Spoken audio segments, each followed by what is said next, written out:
السلام علیکم جی۔ حصوری بیٹھک کی طرف سے آپ کی خدمت میں حاضر ہیں، اور جو ہی آپ کو سب کو پتہ کہ رجب کا مہینہ ماشاءاللہ چل رہا ہے اور یہ بہت ہی بابرکت مہینہ ہے، تو میں نے کوشش کی کچھ آپ کو ایسی چیز بھی بتایا جائے تاکہ اس مہینے سے آپ بھرپور فائدہ اٹھائیں۔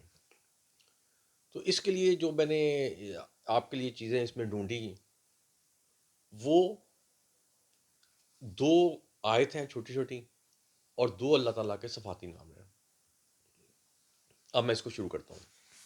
اب میں نے آپ کو کہا تھا جو آپ کو میں رجب کے مہینے حوالے سے یہ جو وظیفہ بتا رہا ہوں، یہ آپ کے لیے بہت ہی مفید ثابت ہوگا ان شاء اللہ تعالیٰ، اور اس کی اہمیت بہت زیادہ ہے۔ ویسے تو ہر مہینہ ہی اللہ تعالیٰ کا مہینہ ہے، لیکن رجب کا مہینہ جو ہے نا، یہ خصوصاً اللہ تعالیٰ کہتے ہیں یہ اللہ تعالیٰ کا مہینہ ہے۔ اور اس میں ایک اور بات آپ کو بتاتا جاؤں کہ کوشش کریں کہ اس مہینے میں استغفار کو زیادہ سے زیادہ پڑھیں، اللہ تعالیٰ سے اپنی غلطیوں کی معافی مانگیں، جو گناہ سرزد ہو گئے ہیں اس کی معافی مانگیں۔ کیونکہ اللہ تعالیٰ آپ کو پتہ غفور الرحیم ہے، اور کیونکہ یہ مہینہ اللہ تعالیٰ کا مہینہ کہلاتا ہے، اور اس مہینے میں اللہ تعالیٰ اپنی رحمتوں کی بارشیں کر دیتے ہیں لوگوں پہ۔ اس لیے میں نے کہا کہ یہ میں آپ کو وظیفہ بتاؤں تاکہ یہ جو اللہ تعالیٰ کی رحمتیں ہیں نا، آپ بھی اس سے فائدہ اٹھا لیں۔ اور ایک کوشش کرنی چاہیے، یہ واحد مہینہ ہے جس میں کوشش کرنی چاہیے کہ کسی سے جھگڑا نہیں ہونا چاہیے، تھوڑا درگزر کریں، بلکہ تو ہونا ہی نہیں چاہیے، یہ مہینہ ہی ایسا ہے۔ اب لوگ کیا کرتے ہیں کہ اس مہینے میں روزے بھی رکھتے ہیں، بہت اچھی بات ہے۔ اب جب لوگ ایک روزہ رکھتے ہیں نا، تو آپ یقین کریں کہ اللہ تعالیٰ کیا کرتے ہیں، جہنم کا جو ایک دروازہ ہوتا ہے نا، اس کو بند کر دیتے ہیں۔ لیکن آپ نے روٹین میں بھی دیکھا ہوگا، اگر آپ خود روزے رکھتے ہیں آپ نے بھی دیکھا ہوگا کہ لوگ 3 روزے رکھتے ہیں، اور 3 روزہ رکھنے سے کیا ہوتا ہے، جنت کے مالک ملک بیٹھ جاتے ہیں، اور ان میں ایک نہر ہے، سورہ کوثر میں اس کا ذکر بھی ہے، اس کو کوثر بھی کہتے ہیں، اس کا میٹھا پانی بھی پینے کو ملتا ہے۔ تو اس لیے میں آپ سب سے یہ کہوں گا کہ اس مہینے کو آپ کو بالکل ضائع نہیں کرنا چاہیے، اور اس میں مسلسل اللہ تعالیٰ کی عبادت کرنی چاہیے، استغفار کرنا چاہیے، گناہوں کے لیے بخشش مانگنی چاہیے، کیونکہ میں پھر آپ کو کہنے لگا ہوں کہ یہ وہ مہینہ ہے جس میں اللہ تعالیٰ اپنی رحمتوں کی بارش کرتے ہیں۔ اب وظیفے کی طرف آ جاتے ہیں۔ اب وظیفہ کیا ہے، آپ نے پہلے تو زیادہ نہیں، ایک دفعہ آپ نے درود ابراہیم پڑھنا ہے، اس کے بعد آپ نے سورۃ العمران جو کہ پارہ نمبر آپ کو 3 میں مل جائے گی، اس ساری نہیں، آپ نے اس کی 2 آیت پڑھنی ہے، ایک 25 نمبر اور ایک 26 نمبر، 25 اور 26، اور اس کے ساتھ اللہ تعالیٰ کے 2 صفاتی نام پڑھتے ہیں، یا اللہ ہو، آپ کو پتہ ہے یہ اسم اعظم بھی ہے، اور اس کے طور میں بتا بھی چکا تھا حضرت سلیمان کا جو اسم اعظم لوگ پیچھے پڑے ہوئے تھے، جس حضرت سلیمان کا اسم اعظم کیا ہے، تو اینڈ میں نے کیا بتایا تھا، بسم اللہ الرحمن الرحیم۔ تو یہ اللہ ہو جو ہے، یہ اللہ تعالیٰ کا ذاتی نام بھی ہے، اور اس میں اعظم بھی ہے، بڑا پاورفل قسم کا، اور جو 99 نام اس وقت ہے نا، وہ اس کے ارد گرد گھومتی ہیں۔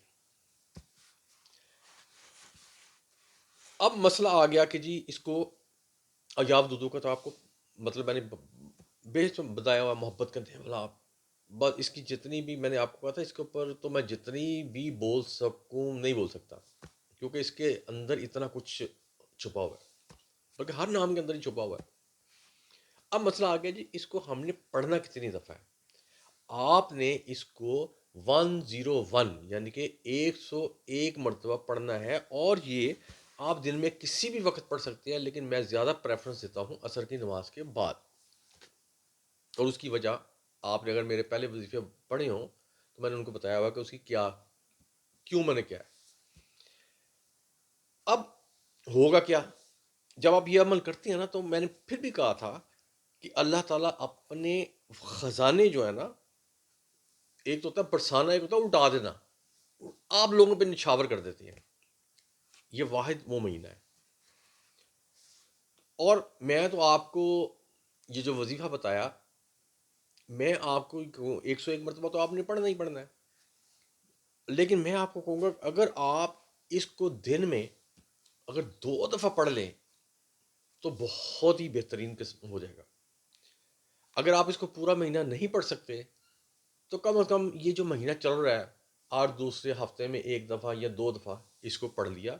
کیونکہ جو اللہ، میں چاہتا ہوں جو اللہ تعالیٰ نے اپنی رحمتیں کرنی ہم پہ بارش کرنی نا، ہم اس سے مکمل فائدہ اٹھائیں. کیونکہ میں نے آپ کو پہلے بھی کہا تھا کہ آج کل جو مہنگائی کا دور ہے، غریب تھوڑا بہت پس رہا ہے. اس لیے میں زور دے کے کہہ رہا ہوں کہ آپ نے یہ وظیفہ لازمی کرنا ہے تاکہ آپ کو رزق، جیسے اللہ تعالیٰ نے بارش کرنی تو آپ بھی اس میں سے چند قطرے سمیٹ لیں. اب ایک دفعہ وظیفے کو میں دوبارہ رپیٹ کر دوں. پہلے میں نے کہا تھا کہ آپ قرآن پاک کو کھولیں گے، اس پہ پارہ نمبر 3 میں سورہ ال عمران ہے. پہلے آپ نے پڑھنا ہے درود ابراہیم. کوئی بھی درود پڑھ سکتے ہیں، لیکن میں اس کی فضیلت کو کہ زیادہ، اس لیے میں اس کو ہمیشہ اس کو اہمیت دیتا ہوں. میں ساری برابر ہیں، کوئی بھی آپ پڑھ سکتے ہیں. اس کے بعد سورہ ال عمران کی آیت نمبر آپ نے پڑھنی ہے 25 اور 26، یعنی 25 اور 26. میں کیوں کہہ رہا ہوں، آپ جب اس کو کھول کے اردو میں ترجمہ پڑھیں گے تو آپ کو پتہ لگے گا میں نے یہ کیوں سلیکٹ کر کے آپ کو بتائی. پوری قرآن پاک کی آیت کیوں نہیں بتا دی کہ یہ پورا ہی پڑھو. اس کے بعد آپ نے 2 نام جو صفاتی نام ہے وہ اس کے ساتھ کمبینیشن ہے، یا اللہ اور یا ودودو. یہ آپ نے لازمی پڑھنا ہے. اور کتنی دفعہ پڑھنا ہے؟ 101 بار. کتنے دن پڑھنا ہے؟ میں تو کہوں گا کہ اگر آپ نے یہ ایک دفعہ پڑھ لیا تو آپ اللہ تعالیٰ کی نے جو رحمتیں کرنی ہے آپ اس کے میں حصے دار بن جائیں گے. لیکن میں آپ کی کوشش یہ، میں کہتا ہوں آپ یہ کوشش کریں کہ جب تک یہ مہینہ ختم نہیں نہ ہوتا، ہر دوسرے دن یا تیسرے دن اس کو پڑھ لیا. کتنی دیر لگے گی؟ زیادہ 10 منٹ بھی نہیں لگیں گے آپ کو. تو یہ جو وظیفہ تھا میں آپ کو بتانا چاہا تھا رجب کے مہینے کے حوالے سے، تاکہ آپ جو غریب طبقہ یا مڈل کلاس طبقہ وہ اس سے میکسیمم فائدہ اٹھائے. اور مجھے امید ہے کہ آپ اس وظیفے سے فائدہ اٹھائیں گے. اب یہ جو وظیفہ ہے، جب کہتے ہیں نا کہ بارش، دولت بارش، اس میں بڑا کچھ آ جاتا ہے. جو لوگ رزق کی کمی میں پھنسے ہوئے ہیں رزق میں مل جاتا ہے. جو لوگ بیچارے رشتے ان پھنسے ہوئے ہیں، بچی ہو گئے، بچے جو بھی ہو گئے، اللہ کی یہ جو بارش ہے نا، یہ ایسے ایک چھتری ہے جس کے نیچے یہ ساری چیزیں آتی ہیں. اس لیے میں کہوں گا کہ اس مہینے کو آپ نے بالکل ضائع نہیں کرنا اور مکمل اس میں آپ نے عبادت کرنی ہے. اللہ تعالیٰ سے اپنے کیوں کی معافی مانگنی ہے. اور اللہ تعالیٰ غفور الرحیم ہے، وہ آپ معاف کرنے والے ہیں. اور ان کی جو بارش ہے رحمتوں کی، اس میں سے آپ فائدہ اٹھائیں. اب مجھے امید ہے آپ اس وظیفے سے بھرپور فائدہ اٹھائیں گے. آخر میں پھر آپ، کیونکہ لوگ کہتے ہیں اس کو رپیٹ کر دیا کریں، تو میں پھر رپیٹ کرنے لگا ہوں. وظیفے کو صرف کروں گا رپیٹ. پہلی دفعہ آپ نے پڑھنا ہے درود ابراہیم 1 دفعہ. اس کے بعد تیسرے بار آپ کھولیں گے، اس میں سورۃ ال عمران زبانی آپ کو یاد ہوگی، اس کا آپ نے آیت نمبر 25، 25 اور 26، 26 پڑھ دی ہیں. اور ساتھ اللہ تعالیٰ کے جو 2 صفاتی نام ہے، یا اللہ اور یا ودود، یہ آپ نے پڑھنا ہے کتنی دفعہ؟ 101، 101 مرتبہ. اور یہ پڑھنے کے بعد پھر آپ دیکھیں گے کہ اللہ تعالیٰ کے جو خزانے ہیں وہ آپ کے اوپر کیسے برستے ہیں اور کہاں کہاں سے رزق آپ کو آتا ہے اور آپ اس کو سمیٹتے ہیں. تو یہ جو وظیفہ تھا جو رجب کے حوالے سے میں آپ کو بتانا چاہ رہا تھا. تو اب اس کے ساتھ ہی میں آپ سے اجازت چاہوں گا. ایاک نعبد و ایاک نستعین.